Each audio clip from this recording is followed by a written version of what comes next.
everybody, samahan nyo ako. Ito magagala tayo ngayon para lumipas yung oras. Kasi nasa bahay lang tayo.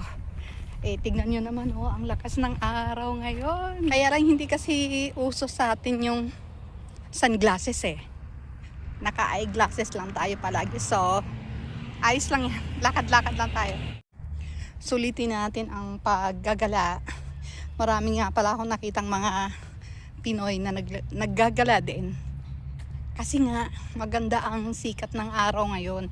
Pero malamig pa rin. Katignan nyo naman, naka-sweater pa rin tayo. Or naka-jacket. Kung yung ibang naggagala, naka-shorts lang. Tayo naman naka-sweater talaga. At ngayon, nandito na tayo sa loob ng Old Navy dahil naghahanap tayo ng Canada t-shirt na gagamitin natin sa upcoming Canada Day. So ito, nakakita na tayo. So let's grab one. Pupunta naman tayo ngayon sa Dollar Tree. May bibilhin din tayo dito, souvenir item. Natapos na tayo dito, guys. So ngayon, lakad na naman pa uwi. Pero malapit lang to. Nadadaanan na naman natin ang lake. Walang tao. Alam nyo, dyan sa dulong part ng building nasa right side, nakatira din kami dyan dati. Tapos nung dito naman ako nakatira, banda dito sa Westgate, ito naman yung nilalakaran ko na mataas pa sa tuhod ang snow. Kaya alam nyo, ang buhay dito sa Canada, masarap na mahirap talaga. Masarap dahil nga dollars yung sinusweldo mo. Pagdating sa Pilipinas, malaki equivalent nun.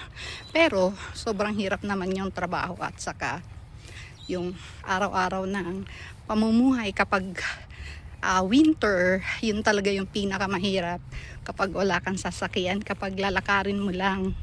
Ganun ang mga tao dito, guys. Kapag nakasalubong nyo, talagang babatiin kayo. Kaya prepare yourself to smile. At saka para mag-reply sa bati nila. Kasi ganun talaga dito. Tanghaling tapat yan, pero sobrang tahimik. Kasi nga ang mga tao dito, pagka ganito work sila. Kaya hindi uso sa kanila yung makipagkwentuhan ka sa kapitbahay. Tapos ang mga tao dito dapat marunong talagang mag-drive kasi wala naman ditong tricycle para magpahatid ka, di ba? Or else lalakarin mo lang talaga katulad ko kapag hindi ka nagda-drive at wala kang sasakyan. Yung mga bus kasi by schedule, doon lang yun sa may mga bus stop. Pagdating dito sa mga loob ng subdivisions, wala nang bus. Nga pala, guys, kahit dito sa loob, kahit wala ng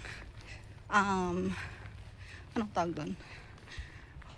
Walang traffic light, walang stoplight. Kapag may pedestrian, titigil talaga sila. Uunahin ang mga tatawid. Ayun, nakabalik na tayo sa bahay. Ay, buti na lang kasi super mainit.